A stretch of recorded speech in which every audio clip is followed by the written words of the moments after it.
그럼 여기서 다음으로 넘어가기 전에 페리티 빛이 어떻게 동작하는지 간단히 설명을 하고 넘어가려고 합니다.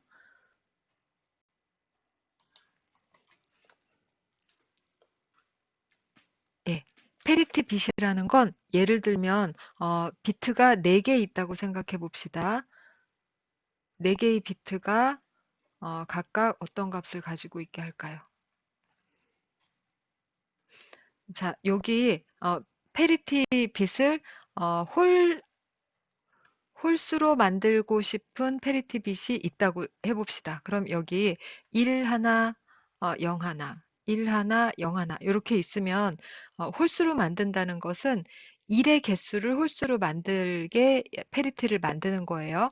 그럼 지금 우리가 가진 데이터의 1의 개수가 2개니까 짝수죠. 그럼 이 페리티가 1을 가지는 겁니다.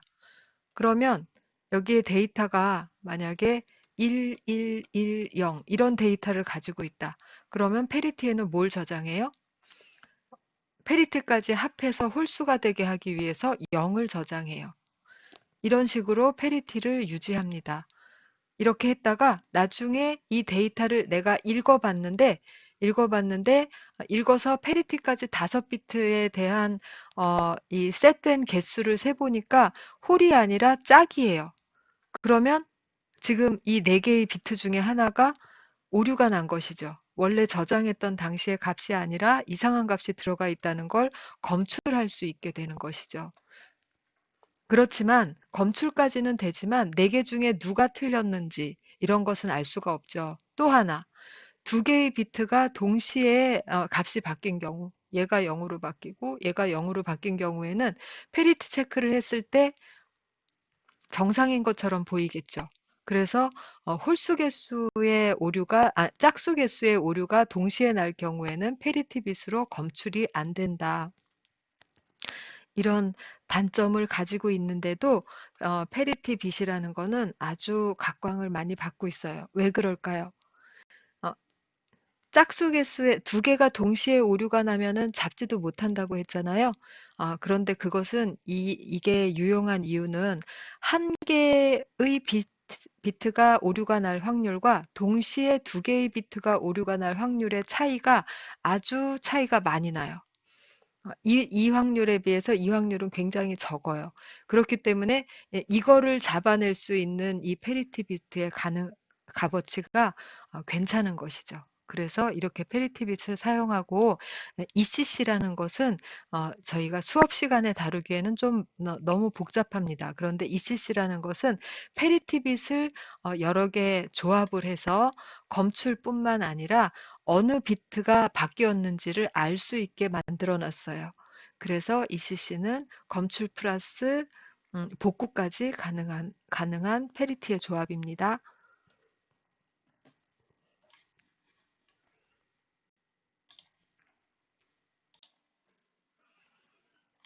그럼 페리티 비트에 대해서 잠시 알아봤으니까 다시 레이드 종류에 대해서 계속 갑시다. 레이드 5가 나왔는데요. 요거 역시 앞에 있는 2, 3, 4랑 똑같이 분산 처리와 오류 검출을 기능을 같이 가지고 있는데요. 말은 똑같아요. 스트라이핑 기술 적용, 그 다음에 페리티를 저장한다. 그런데 요게 다르죠.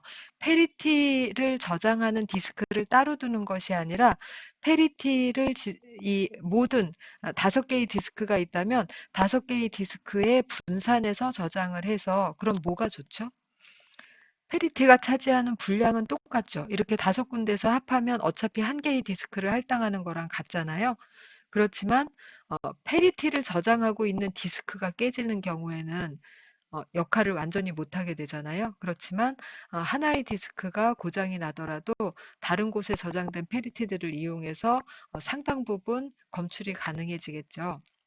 그래서 가용 공간이나 이런 페리티에 할당되는 디스크 분량 이런 것들은 2, 3, 4랑 같아요. 그렇지만 좀 더 안정성을 높인 것이죠. 그리고 레이드 6은 5하고 똑같은데 2차 페리티까지 사용해요. 페리티 bit을 2개를 두는 거죠. 그럼 2차 페리티까지 사용한다라는 것은 어떤 이득이 있냐면 페리티라는 거는 한 비트만 오류가 날때 더 상세히는 개수의 비트가 동시에 오류가 날 때만 검출이 가능한 거잖아요. 2차 페리티는 두 개 디스크에 동시에 오류가 나도 검출이 가능하게 만든 것입니다. 그런데 대신에 2차 페리티까지 있기 때문에 분산 처리하는데 디스크 두 개, 거기다 페리티 용으로 두 개 해서 최소 디스크 4개를 가지고 구현할 수 있는 것이죠. 그러면 디스크가 6개 있는데 레이드 6를 구현한다. 그러면 하나의 디스크의 공간이 100이라고 할 때 얼마나 가용 공간이 되는 거죠? 400이 되겠죠. 200은 페리티 1, 2 저장하게 놔두고 나머지 4개는 스트라이핑 하는데 쓰면 되겠죠. 네. 레이드 6는 분산 처리와 오류 검출을 하는데 이거를 위에처럼 소프트웨어적으로 하는 게 아니라 하드웨어 컨트롤러에 내장되어 있는 운영체제를 사용한다고 해요. 이것은 하나의 업체에서만 구현을 했다고 합니다. 그리고 이 전체 중에서 가장 보편적으로 사용되는 것은 레이드 5번 방식이에요. 가장 보편적으로 사용된다고 하니까 가장 많이 언급될 수 있겠죠. 알아두시기 바랍니다.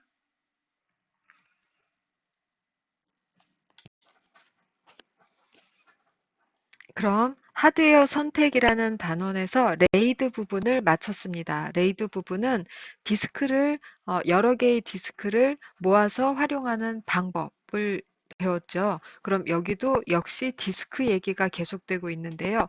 LVM이라는 것이 나왔어요. 로지컬 볼륨 매니저라고 하는데 이 용어를 많이 씁니다. 그래서 물리적 볼륨이라는 이런 예를 들면 물리적 볼륨 이런 해설을 해주지 않고 그냥 PV가 어쩌고, VG가 어쩌고 이렇게 말을 할 때가 있어요. 그러면 여러분들이 이 용어를 아셔야지 이게 무슨 말인지 알 수가 있겠죠. 그러면 이 용어는 여러분들이 따로 잘 외워두시리라 생각하고 LVM에 대해서 얘기를 해보겠습니다. 로지컬 볼륨 매니저라는 것은 무슨 일을 하는 것이냐 하면 하드디스크라는 건 처음에 하드디스크를 설치할 때 파티션이라는 걸 나누죠. 파티션을 나눠 놓으면 그것은 하드디스크를 다시 포맷하기 전에는 고정되는 것입니다. 그런데 디스크를 추가한다거나 아니면 파티션에 하나의 디스크를 파티션을 이쪽 작게 이쪽 크게 만들어 놨는데 두 개를 뭐 비슷한 볼륨으로 바꾸고 싶다거나 이렇게 할 때는 디스크를 다시 처음 설치할 때처럼 포맷해야 돼요. 그런 불편을 줄이기 위해서 디스크를 추가하거나 파티션을 조절할 때에도 데이터를 이전하거나 이전을 해야지 포맷을 하겠죠. 데이터를 이전하거나 하는 일 없이 그대로 확장 가능하게 하는데 그 방법은 무엇이냐면 이 여기 있죠. 이게 물리적인 디스크들이에요. 디스크가 하나 붙으면 DV라는 디렉토리 밑에 파일처럼 보인다고 했죠. 그럼 요게 디스크 하나, 요게 디스크 하나인 거예요. 그럼 내가 디스크 두 개를 붙이고 있다라고 하면 두 개를 이렇게 묶어서 관리합니다. VG가. 볼륨, 볼륨 그룹이라는 걸로 하나로 묶어서 이 로지컬 볼륨 매니저가 관리를 해요. 그리고 로지컬 볼륨들은 이 피지컬 볼륨하고는 상관없이 사용자가 나누고 싶은 대로 여기에서 나누어서 가지면 됩니다. 그리고 여기 또 설명 안 한 단어가 물리적 확장이라고 되어 있는데 PE라고 불러요. 이 단어도 외워두세요. PV라는 거는 여러 개의 디스크를 모아서 한 덩어리로 만들어서 VG로 만든다고 했죠. PV 단계에서 나누어서 만들어지는 블럭을 P2라고 일컫는데 P2의 사이즈는 보통 3메가 정도를 사용합니다. 이런 것도 잘 알아두세요. 보통 3메가 정도이다. 이번에는 잠시 버추얼박스로 되돌아와 보겠습니다. 버추얼박스에 CentOS 7을 다들 설치하셨으리라 생각하고 제가 여기에서 예, 이렇게 했는데 지금 마우스가 요 안에서만 움직이고 F12 이렇게 누르면 밖으로 떠 나왔죠. 그리고 사이즈를 이렇게 바깥쪽 사이즈를 조정하면 안쪽에 있는 게 움직이지 않고 마우스 통합도 게스트 호스트 PC가 서로 안 되고 이런 것들이 있는데 어, 게스트 통합시키는 방법을 한번 진행해 보도록 하겠습니다. 먼저 추가로 설치할 것들이 있기 때문에 우리가 설치하는 거를 소프트웨어 설치를 알기 위해서는 조금 저 뒷부분에 가야 알거든요. 여기서는 그냥 다 같이 따라하도록 합시다. 처음에 어, 루트 사용자 암호를 넣었을 거예요. 처음 설치할 때 그걸 그대로 쳐주세요. 저는 동양이어서 동양이라고 해서 지금 여기 루트 사용자 아이디 쓰는 사용자가 아니라 루트라는 사용자로 바뀌었죠. 이렇게 된 상태에서 해봅시다. yum install -y 물어보지 말고 그냥 다 y라고 대답하라는 겁니다. kernel development gcc perl bzip2 예, 이렇게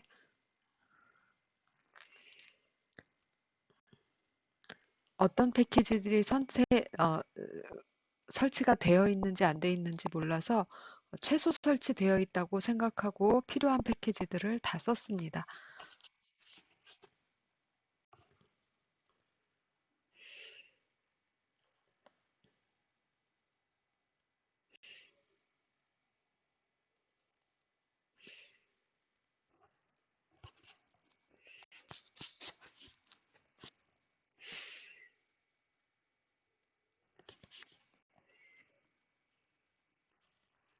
예, 그 다음에는 다시 yum 업데이트 커널 띄지 않고 바로 별표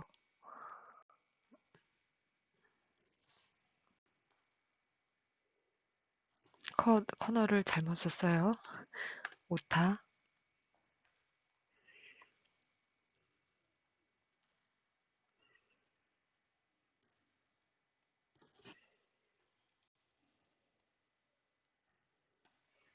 yes 했습니다.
시간이 좀 오래 걸려서 잠시 비디오를 멈출게요. 여러분들도 영상을 멈춰 놓으시고 이 단계가 끝나면 다시 같이 시작합시다.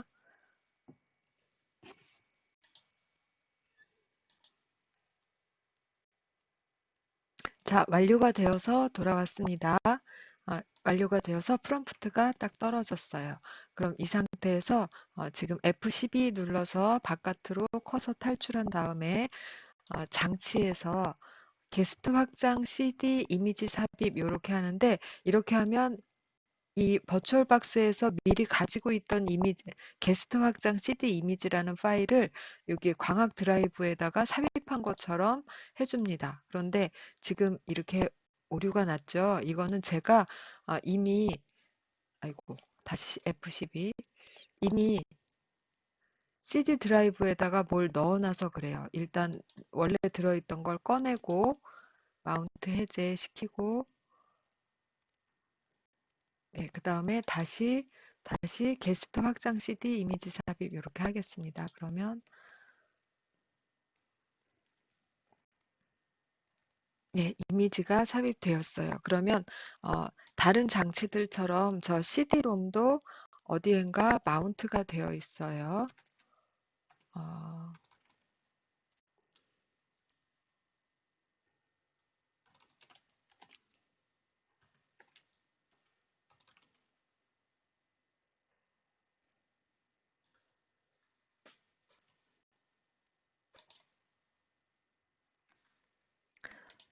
자, 여기 마운트된 위치에서 찾지 말고 지금 요 뒤에 새로 CD롬이 들어왔기 때문에 여기에 바탕화면에 생기거든요.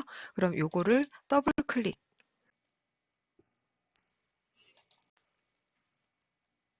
자, 여기 더블 클릭해서 열어보면 요런 파일이 있고요. 위에 프로그램이 들어 있습니다. 하고 프로그램 실행 버튼이 있어요. 프로그램 실행해 보겠습니다.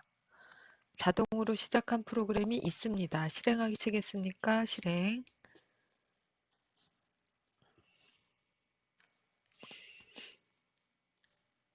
인증이 필요합니다. 암호를 넣어주세요.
좀 오래 걸리려나 봅니다.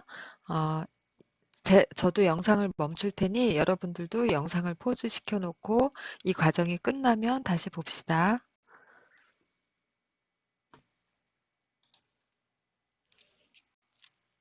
자, 다 끝나고 이렇게 나왔어요. Press Return to close this window 하니까 엔터 쳤습니다.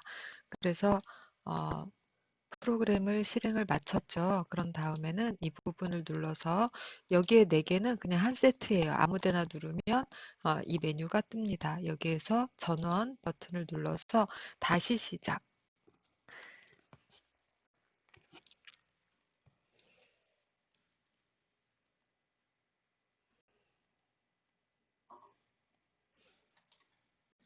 자, 여기에서 맨 앞에 있는 거 선택하시면 됩니다.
자, 이제 다시 로그인이 되었죠.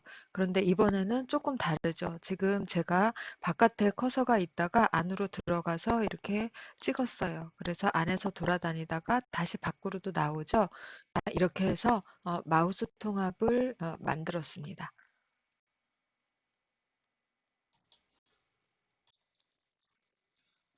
자, 버추얼박스에 마우스 통합 말고 이 화면이 리사이즈 되도록 하는, 좀 전에 제가 부팅시켰을 때는 이렇게 리사이즈가 어, 자동으로 되지 않았었어요. 이렇게 하려면 아까 제가 부팅할 때 잘못 말씀드렸는데 어, 네, 다시 시작 이렇게 하고 처음에 이제 우리 바로 다음에 만, 그, 만날 것이 부트로더인데 이제 부트로더가 나옵니다. 예, 됐습니다. 여기에 부트로더가 있는데 요거 중에 맨 위 거 말고 두 번째 걸 선택해 주세요.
자, 화면 크기에 잘 따라가고 있죠? 예, 이렇게 사용하시면 됩니다.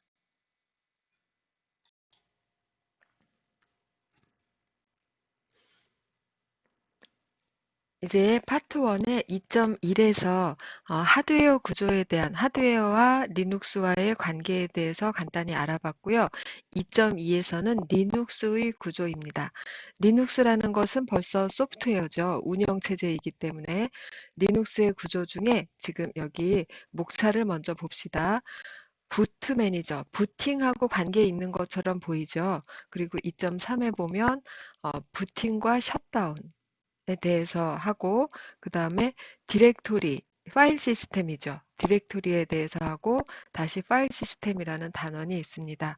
그러면 여기에서는 리눅스 자체를 어떻게 올리고 내리고 리눅스가 부팅되고 셧다운되는 과정, 에 대해서 또 리눅스가 올라오면 가장 먼저 하는 것이 파일 시스템을 올리는 작업입니다. 왜냐하면 모든 게 파일 시스템 안에서 이루어지기 때문에 그것을 가장 먼저 정비를 해요. 그래서 리눅스가 처음 구동되는 맨 앞부분을 배운다고 생각하시면 되겠습니다. 다음 장은 저희가 실습으로 이미 했어요. 지난 시간에 지나갑니다.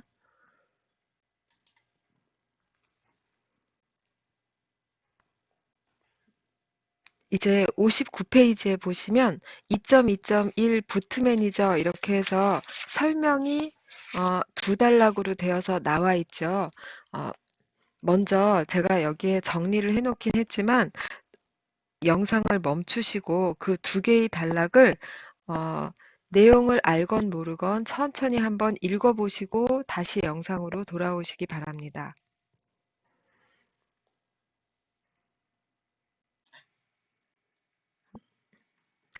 먼저 MBR에 대해서 얘기해 보겠습니다.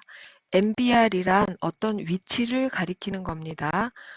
마스터 부트 레코드라고 써 있죠. 하드디스크는 섹터 단위로 나눠져 있는데 0번 섹터, 첫 번째 섹터를 가리키는 말이 MBR이에요.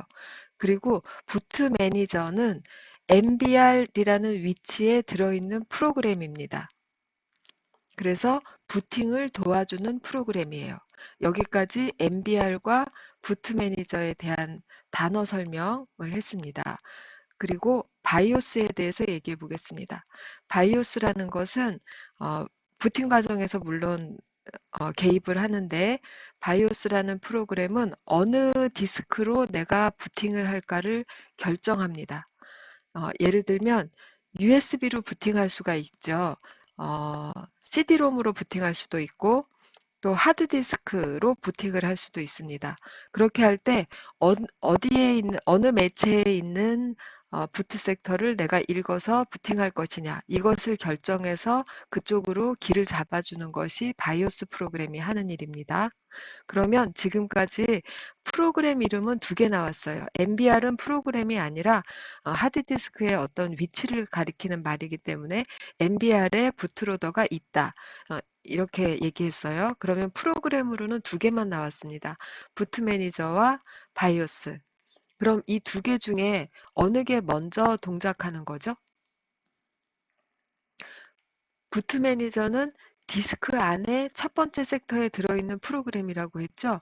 그 디스크가 뭐 USB도 디스크라고 치고 여러 개 있는 것 중에 어느 거를 사용할지를 바이오스가 결정한다고 했죠.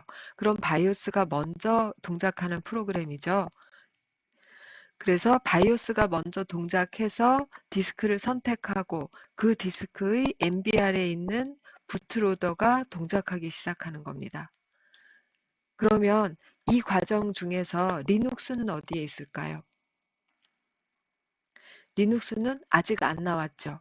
리눅스는 부트 매니저가 올려줘야 그때부터 구동을 시작할 수 있는 프로그램이에요. 그것이 운영체제, 즉 부트로더는 운영체제를 선택해서 올려주는 프로그램입니다.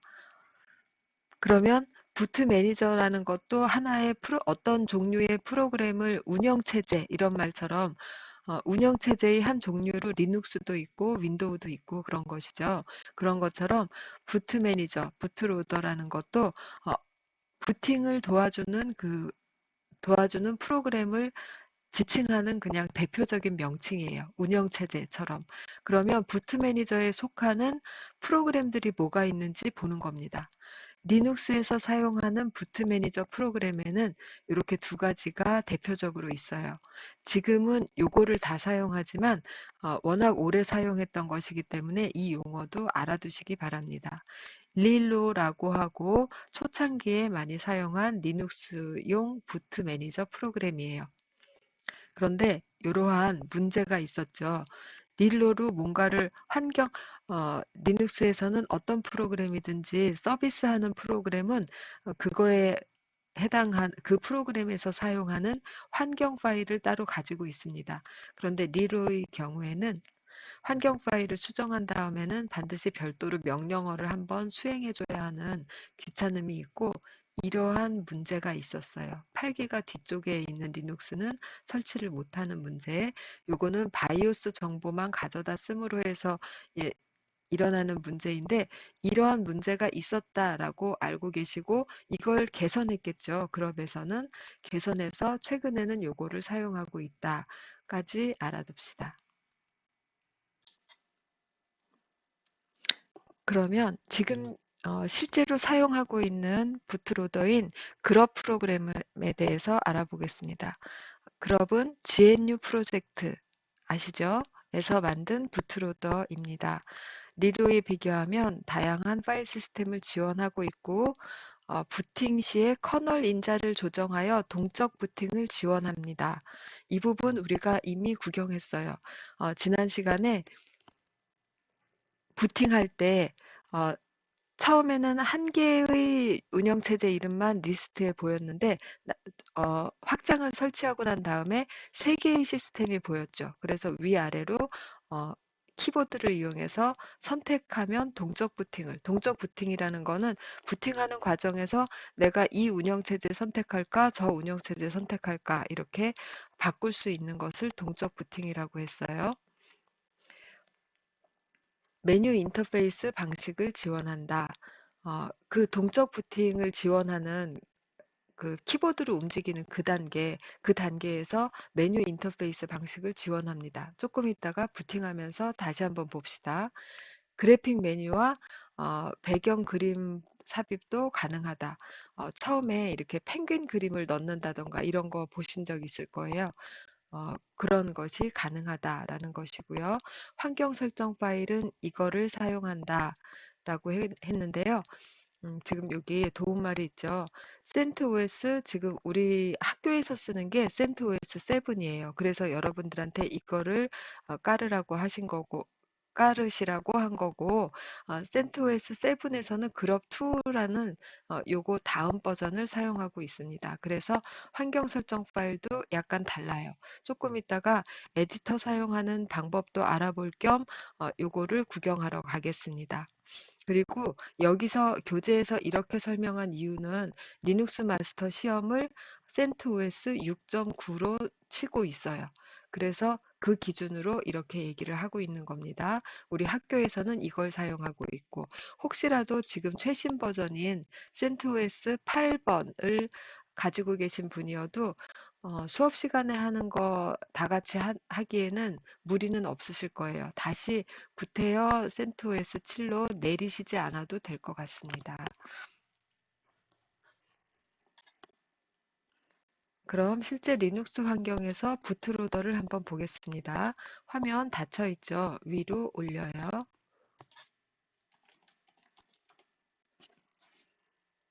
예, 여기에서 바탕화면에서 오른쪽 버튼 터미널 열기 이렇게 해서 아까 어,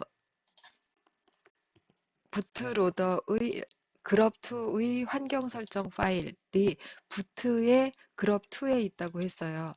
우리가 이 명령어들도 배우는 부분이 따로 있습니다.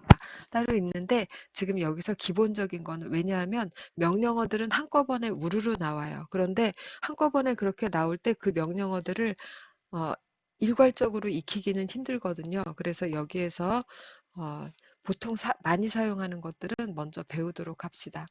먼저 cd라는 명령어를 쓸 거예요. change 디렉토리예요. 그럼 cd 한 다음에 리눅스에서는 윈도우에서처럼 이런 드라이브 이름이 없습니다. 그냥 루트가 있을 뿐이에요. 맨 위에 루트가 있고 모든 것이 이 밑에 붙어 있어요. 루트 밑에 부트 위치에 그룹2로 가도록 하겠습니다. 허가가 거부되었죠. 왜냐하면 이 허가에 대한 부분은 나중에 상세히 시간을 내서 배울 것이고요. 일단 허가 거부된 이유는 일반 사용자이기 때문입니다. 그럼 슈퍼 유저라는 사용자로 한번 바꿔보겠습니다. SU라고 치시면 슈퍼 유저가 돼요. 암호는 처음에 설치할 때 넣었던 암호를 치면 슈퍼유저 루트 상태가 됩니다. 그럼 이제 저 디렉토리로 갈 수가 있을 거예요. 잘못 쳤네요. 예, 갈 수가 있고 윈도우에서 dir이라는 명령어를 요즘은 아마 쳐보시는 분들 별로 없을 텐데 음, 어, 어떤 파일들이 있나라는 거 쳐볼 때는 어, 원래는 ls라는 명령인데 나중에 우리 배우기로 하고 어떤 파일들이 있는지 리스트로 볼 때는 ll이라고 쳐봅시다. 쳐보면 여기에 아까 제가 환경 설정 파일이라고 했던 이런 파일이 있죠. 이 파일을 한번 열어보겠습니다. 지금 여러분 이런 환경에서 처음 사용하는 것이기 때문에 하나하나가 다 처음 보는 명령어들이고 그렇지만 아주 자주 쓰게 될 명령어들이에요. 하나, 둘, 셋 전부. 그 다음에 리눅스 서버를 여러분들이 다루게 된다면 이 에디터를 여기에 지금 이거 GUI 환경이잖아요. 그러니까 GUI 환경에서 지원하는 편리한 에디터가 있습니다. 그런데 그 에디터 나중에 사용하기로 하고 리눅스에서 텍스트 모드 기반으로 지원하는 VI라는 훌륭한 에디터가 있어요. VI 기능이 아주 많습니다. 그런데 여러분들이 텍스트 모드에서 쓰는 것이 불편하기 때문에 매우 불편하게 생각하실 수도 있습니다. VI에 익숙해지셔야 해요. 왜냐하면 GUI가 없는 환경에서도 서버 관리를 하실 수 있어야 되거든요. 그래서 VI를 사용해 보겠습니다. VI에도 기능이 아주 많지만 저도 그렇게 많은 기능을 다양하게 쓰는 사람은 아니에요. 기본적인 거를 쓰는 걸 보여드릴게요. VI하고 파일 네임을 쓰시면 되는데 혹시 여러분들이 이걸 긁고 싶을 때 하시라고 이렇게 해 보여드릴게요. 긁은 다음에 오른쪽 버튼 복사 그리고 아무 데서나 그냥 오른쪽 버튼 붙여넣기 하면 커서 위치에 들어갑니다. 엔터 하면 파일이 열렸어요. 위아래 뭐 페이지 업다운 뭐 이렇게 해서 보실 수 있습니다. 자, 열은 상태에서 슬래시를 쳐봅니다. 슬래시 쳐보면 이렇게 아래로 딱 붙죠. 여기에다가 CentOS라고 치시는데 대소문자 구분해서 이렇게 정확하게 쳐주세요. CentOS 한 다음에 엔터 누르시면 이런 말이 나오죠. 이 말 어디선가 우리 봤죠. 그럼 다음번 CentOS를 찾을 때는 Next라는 뜻으로 키보드에서 알파벳 N을 치시면 됩니다. N 치면 다시 이런 말이 나왔죠. 이것도 어디선가 봤죠. 다시 한번 N 쳐봅니다. 그러면 이렇게 레스큐 들어가는 이런 말도 또 어디서 봤죠. 이 세 개의 문장 어디에서 봤죠? 처음에 부팅시킬 때 세 개의 선택지를 주잖아요. 그 세 문장이 여기에 있죠. 그래서 이런 식으로 이 프로그래밍한테 정보를 주는 이 환경 파일이에요. 얘는 이 환경 파일 안에 이러이러한 동적 부팅을 네가 할 수 있으니까 사용자로 하여금 선택하게 해라 라는 내용들이 이렇게 적혀 있습니다. 그럼 이 에디터에서 빠져나가 볼게요. 마지막으로 콜론 칩니다. 콜론은 쉬프트하고 세미콜론 누르면 콜론 되죠? 콜론하고 Q 엔터 하시면 나갑니다.